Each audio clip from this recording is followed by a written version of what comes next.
Really quick, everybody, this entire video will be timestamped, so if you don't want to watch whole thing and just get straight into a different topic, please check the pinned comment or the little red bar right down below you. Again, this entire video will be timestamped, and I'd appreciate you guys watching whatever part that you'd like to. If you're sticking around, guys, hello, everybody, and welcome back to another video. If you are new here, my name is Kyle. I am your guy with too many YouTube channels, and welcome back to our complete betting guide for UFC Vegas 77. I already forgot what it was. I believe it's 77. Regardless, Holm versus Silva. We're going to go through my confident picks, underdog opportunities, fights to avoid, lock of the week, my official bets, and then we are going to close out the video after that. There is a disclaimer for this week, though, guys, because this week has probably the hardest card to bet on throughout the entire year so far. So you have to take all of this with a grain of salt. Be very, very careful. I'm going to keep saying this and keep saying, like, watch out for this one, but I'm going to do my very best here. Let's start off with the confident picks. The first confident pick I have for you is Holm, and she's taking on Bueno Silva. So Holm, I talked about this in my breakdown. So Holm, I am very, very skeptical to pick fighters who are over 40 years old, and Holm is obviously 41. However, she had the Wonder Boy moment, where Wonder Boy looked so good against Kevin Holland. She did the same thing against Yana Santos. But the thing is, Yana Santos isn't necessarily the best fighter because she didn't look good. She looked slow and uneventful versus Caitlin Vieira. Now, Holm just absolutely pieced her up last fight, had amazing cardio, and looked fantastic the entire time. So she's coming in with momentum, and she's taking on someone in Bueno Silva who has not fought anyone to the level of Holm. She probably wants to get the fight to the ground, but has no wrestling. Holm, I can see having this entire fight going. Bueno Silva coming in, has a little bit of power to Holm. Bang, jab, bang, right cross. Keeping her on the distance the entire time, throwing some kicks. I don't think Silva's going to touch her. The 41 bugs me. However, I think Holm for this division, this is a very, very good matchup for her, and that's why she is a confident pick. Moving on to the next fight, my next confident pick is Albert Duraev to take a win over Jun Park. Now, both fighters are okay fighters, and I'm not overly convinced that Albert's going to be anything special. However, I like this particular matchup for him. I believe he's just going to be a little bit better everywhere compared to Jun Park, who is an okay fighter, but like no matter where this fight goes, I see Duraev being a little bit better the entire fight. I feel like he'll win a comfortable decision in this fight, and that's why he is a confident pick of mine. Now, guys, let's talk about some underdogs. Now, one thing I do need to say before we talk about these underdogs is these are not picks. I'm not necessarily picking these fighters to win. I'm just saying if you are looking for underdogs to bet on and looking for some value, these are some fights you might want to take a look at because I believe that these two underdog picks that I'm going to give you today have the best chance out of all the underdogs to get the win. The first one being Ottman Azaitar. I'm looking at Betway right now, and this is the app that I use. As of right now, Ottman Azaitar is a plus 210 underdog at the time of recording this video. I really like those odds, and I might place this bet myself because we've seen Azaitar come back after a 2-year layoff. There are some things that we can take a look at with this loss, okay? Bulldozer fits a name. He has looked absolutely fantastic in his entire run so far. He was undefeated until his last fight. So, first off, he was coming off of a huge layoff in his return fight against Matt Frevola. Looked a little bit slow. Matt Frevola is also a guy that we found out has insane power. Just destroyed Drew Dober's chin. Finally the guy to crack that. And I don't mean we just found that out, but I'm saying like he is glowing as a contender, Matt Frevola. So in this loss, is there really anything to take a look at? People are already off the Ottman Azaitar train. I am still on the train. I'm giving him one more chance to win this fight. He's taking on Prado, who also people are probably picking him against because Prado also has really, really good power. And Ottman, we just saw get knocked out. So I understand the logic completely there. However, while I don't like Prado's experience compared to the guys Azaitar's fought, on top of that, Prado is one of those guys who, while he does have power, he doesn't move so much. And I can see Ottman just bulldozing in there with the nickname and doing what he usually does and just overwhelming his opponent and getting the win here. I'm giving Azaitar one more chance to impress me. If he loses this fight, then I'll be completely off the train, but I think people are jumping off way too quickly. So if you're looking for an underdog, I do not mind Ottman's chances at all. The next underdog we are talking about, and guys, I cannot believe this because as of right now, I'm looking at Walt Harris. Okay, Josh Parisian right now is excuse me, my apologies, is a plus 260 underdog at the time of recording this video.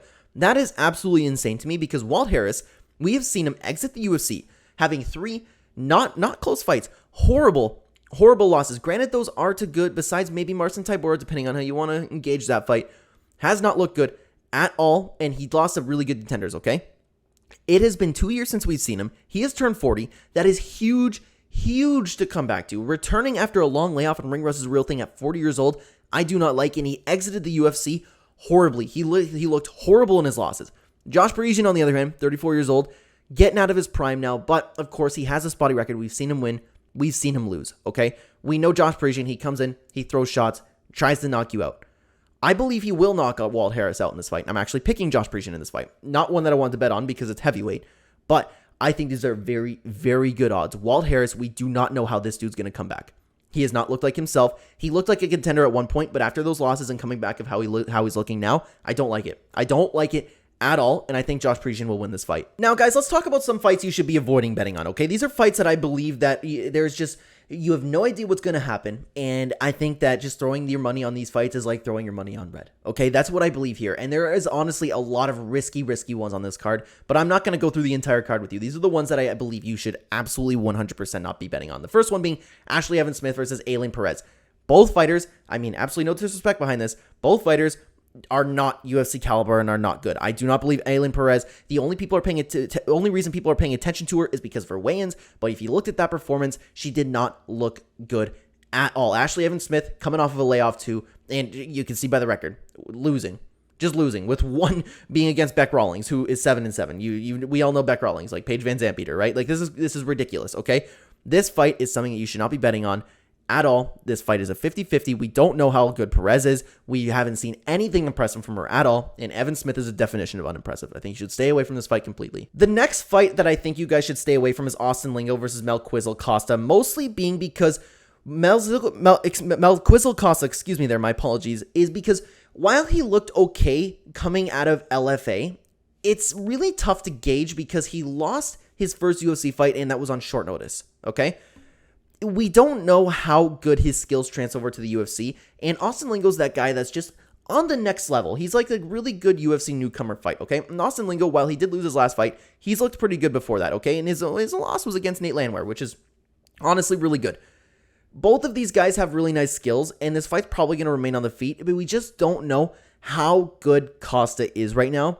And he could be good, he could be not. It's just, there are too many question marks, okay? There's too many questions when you're having that step up in competition. And from what I've seen in LFA, I'm not so sure that he's going to transfer those skills into the UFC with a guy like Lingo. While Lingo, I believe he did come out of the LFA too. Yes, exactly.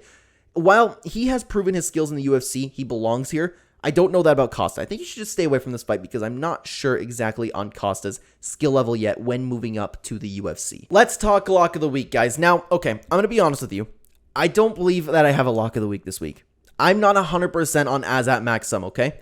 I just wanted to have this section. This is the fight on the card that I am most confident about. However, I'm not like last week where it's like, oh, Volk is going to beat Yair. 100% he's going to beat Yair. I'm so confident in it.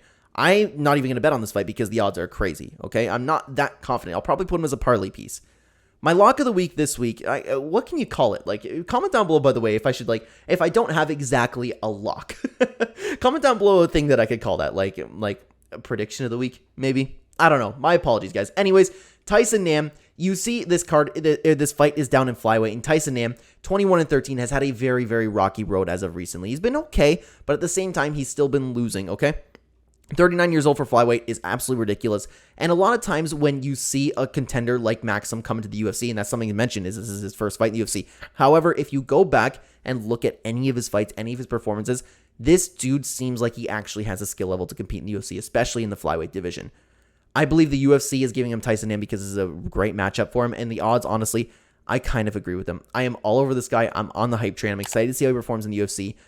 Tyson Nam has been losing a step recently, and at 39 years old, moving into 40, I don't like this at all. And how long has it been since? Yeah, okay, 3 months ago, he just lost a fight, and you don't recover nearly as quick when you're 40 years old. With the contender that Maxim could possibly be, and Tyson Nam struggling as of late, I believe that Maxim is my most confident pick on the card to win this fight. Now, guys, let's talk about some bets that I'm going to be making here. This is the beginning of the week, so the prop bets haven't come up. Typically, something that I do really like is the 1.5 round bets. That's what I bet on the most out of everything. So what I'm going to be betting on, actually, typically I go with the women's division, okay? Typically, I go with the women's division to actually, like, go over 1.5 rounds here. I'm not so sure about Holly Holm. I'm probably going to end up doing it because it's probably safer to do it than not. But that one, I'm not so sure. Norma Dumont and Chelsea Chandler, I'm absolutely going to be doing it. Walt Harris and Josh Parisian has the potential because I could see that being a very slow fight. Other than that, though, maybe Evan Elder I'll do. But other than that, I'm definitely going to be doing Ashley Evans Smith versus Ailin Perez. And I'm going to parlay that with Norma Dumont and Chelsea Chandler. I wholeheartedly believe in that. Now, something that I was thinking about doing, okay, is taking the two underdogs right now. Ottman Azatar, and Josh Parisian. Those are fantastic odds. It's over 5 times your money. So even if I want to put $10 on it, you get $55 for your money. I might do that just because the value is absolutely fantastic here. But I also typically like to parlay my confident picks. So if I want to go like, let's go with Holm. Who else was I very confident? I'm feeling just a little bit more confident in Josh Parisian for this fight. I really, really am. Okay, like I don't know why. I guess it's just because of heavyweight that I'm kind of like, I don't know if I want to do it. But anyways, let's go with Duraev too. So these two together, that's 3.41. That is really, really good odds. I might parlay these two together. And even then, let's say if I want to do Duraev, Holm, and where is my guy, Asmat? There we go. That doesn't really, 341, 427. Actually, that does add quite a bit. While he is a big favorite right now, this is a bet that I'm going to be making. Let's say like I want to put $10 on it, $42. That's not too bad at all. I will be doing that. And I'm going to separately be doing, Asmat with parlaying 1.5 rounds in some other fights like Ashley Evans Smith, Norma Dumont. I really, really like the 1.5 rounds there. I know some people like to do like goes the distance because it's a little bit better, but honestly, the difference in those odds, I don't even love myself. Something else that I was thinking about taking a look at, while it's not a confident pick, I'm off the hype train of Terrence McKinney, and I really like Sadikov's performance as of late. I don't know if I'm going to be betting on that one, but keep in mind, okay, so I'm going to be doing Holly Holm. I might do Azatar. I'm going to be doing 1.5 rounds on Norma Dumont. I'm going to be betting on Azat. I might do Josh Parisian. I might do Sadikov. Other than that, yeah, that's all. It's a really, really tough because I'm going to do Duraev as well and Ashley Evans Smith to go over 1.5 rounds.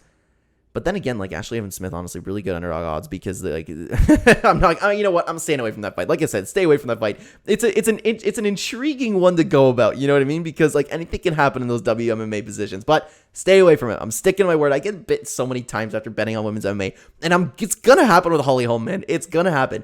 I've been bitten in the butt so many times for betting on WMMA. But yeah, those are going to be my bets for this weekend, guys. Let me know what you thought down below, and thank you so much for watching. Are there any bets that you're going to be making? I would love to hear about them down below again, guys. Thank you so much for watching. If you are new here and you enjoy the content, please consider hitting the like button, help out the channel a ton, and subscribe if you are brand new. If you want to continue watching the Clenbat channel, there'll be 2 videos on screen for you to check out right now. Check them out. I think they are pretty great. I will see you there or in the next video, guys.